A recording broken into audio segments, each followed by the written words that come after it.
இறைவனை பகுண்டு பாவம்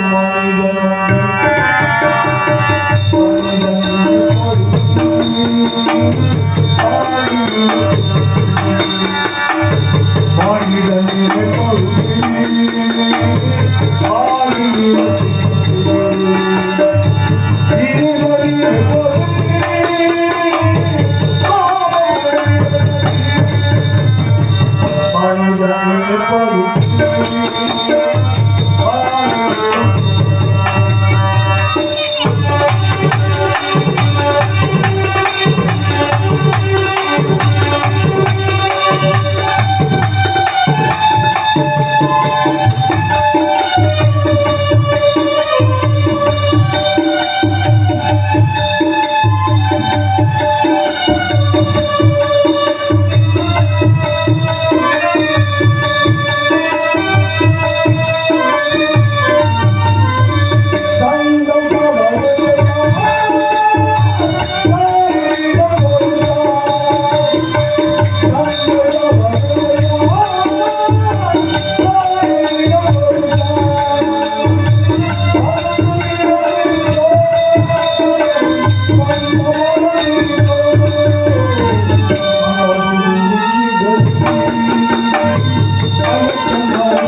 சிவமே சிவமே என் தெய்வமே சிவமே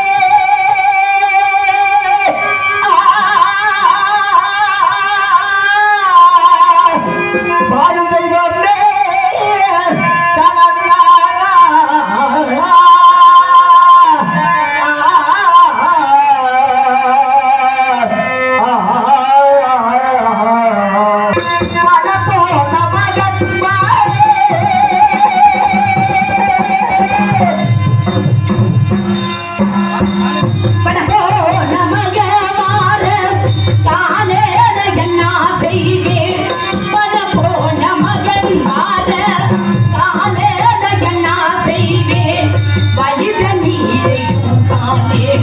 பகை ஒன்று மதியே படபூர்ணமதின் கண்ணே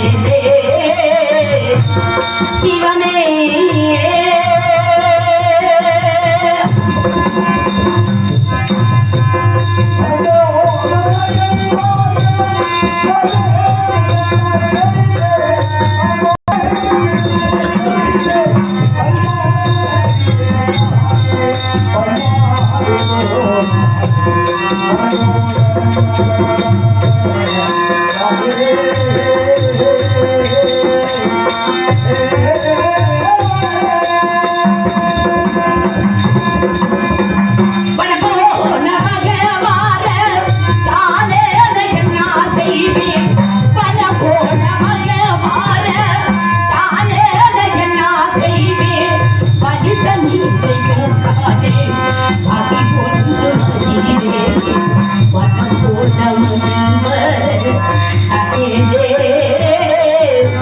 சிவனே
காசி விசாலாட்சி கருணாகரமூர்த்தி, நான் யாருக்கு என்னமா குறை செய்தேன்? கூலியை குறைத்ததா? குறவரக்கா இட்டேனா? அண்ணனென்று வந்தவருக்கு இல்லை என்று சொன்னேனா? பிச்சை என்று வந்தவரை பின்னே போய் என்று சொன்னேன். அம்மா, ஏனம்மா வாழ்க்கையில் வேதனையும் சோதனையும் எனக்கு மட்டும் இப்படி அடுக்கடுக்காக வந்து கொண்டே இருக்கிறதே? அம்மா, நான் என்ன பாவம் செய்தேன்? நான் என்னம்மா செய்தேன்? எனக்கு மட்டும் ஏனம்மா இவரை பெரிய சோதனை? அதிகாலையில் அனுப்பி வைத்த குழந்தையை, மேலவனத்துக்கு அனுப்பி வைத்த குழந்தையை இன்னமும் காணவில்லை. அம்மா, நான் என்னம்மா செய்வேன்? போன மகன் மரமக்கானே பொழுதொடி போச்சுதையோ,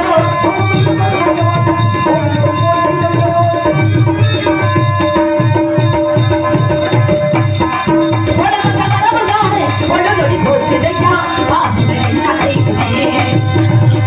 மகனே மகனே மகனே மகனே மகனே,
அந்த இடத்தை நாம் சொல்லுவோம் மகனே மகனே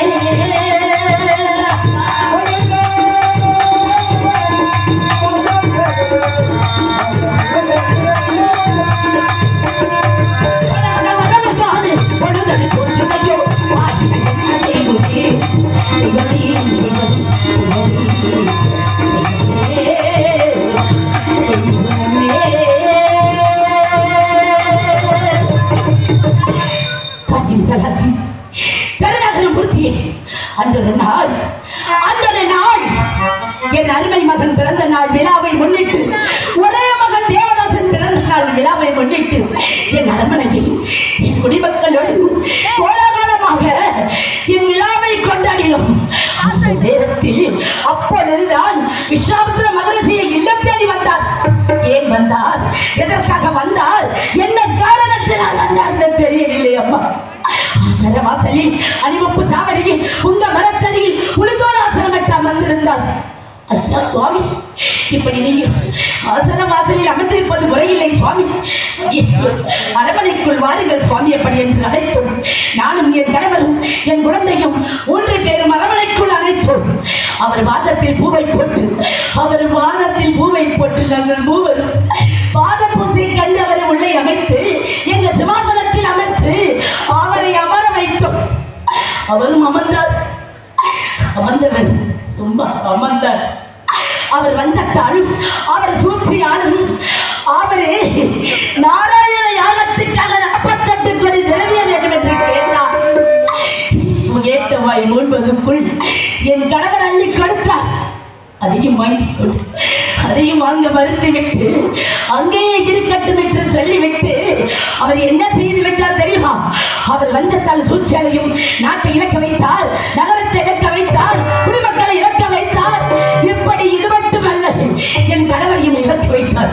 என்னை வேறு, என் கணவர் வேறு, என் குழந்தை வேறு, தனித்தனியாக பிரித்து வைத்து வேடிக்கை பார்த்து விட்டார். எங்களை பிரித்து வைத்து காசிமான் நகரத்தில் காலகண்டன் புண்ணியவாடியிலும் காய்கறியை விலக்கி வைப்பது போல் எங்களை விட்டுவிட்டு என் கணவர் காய்கறி விலைக்கு விற்பது போல் விட்டுவிட்டு சென்று விட்டார். ஐயர் அழைத்து வந்தார். அடியே சந்தி, அதற்கு வேலை இருக்கிறது, உன் மகன் கானகம் போக வேண்டும் என்று சொன்னார். ஐயா, அவனுக்கு கழகம் என்றால் என்னவென்று தெரியாதையா, அவன் 5 வயசு பாலன் அறியாட்சி சொல், அவனை கழகத்துக்கு அனுப்புறேன் என்று சொல்லுகிறீர்கள் ஐயா, அடியம் சென்று வருகிறேன் என்று சொல்லு. நான் அந்த கானகத்துக்கு போக வேண்டும் என்று சொன்னார். நான் 10 மகனே தேவதாசா, ஐயன் என்ன சொல்லுகிறார் தெரிய வருமா? கானகத்துக்கு போக சொல்லுகிறார். ஒண்ணு எப்படி போக வேண்டும், பத்திரமாக அதனாத்துக்குள்ளே எல்லாரும் போவடா அப்பா, கலங்காமல் ஹசனத்து குழந்தைகளோடு நீ கானகத்துக்கு செல்ல வேண்டும் என்று சொன்னேன். அம்மா நான் சென்று வருகிறேன். அப்பா போய் வாடா என் மகனே,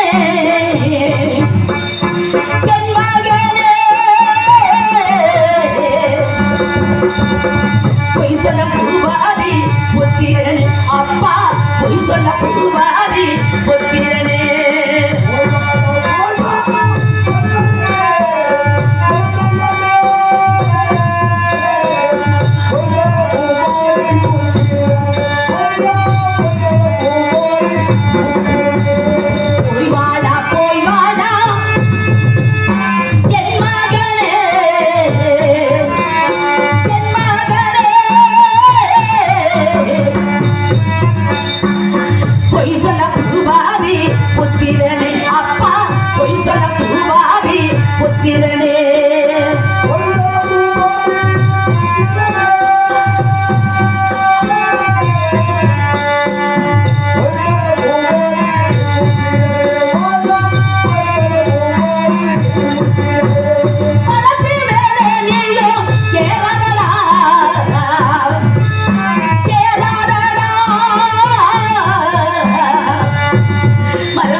பூவாகி புத்திரனே அசரத்து குழந்தைகள் கையில் ஒப்படைத்து அப்பா என் உயிரையே உங்களிடம் ஒப்படைக்கிறேன் என் குழந்தையை உங்களிடம் ஒப்படைக்கவில்லை அப்பா என் உயிரையே உங்களிடம் ஒப்படைக்கிறேன் பத்திரமாக அழைத்து வாங்கள் என்று ஒப்படைக்கும் போது அடக்கலமே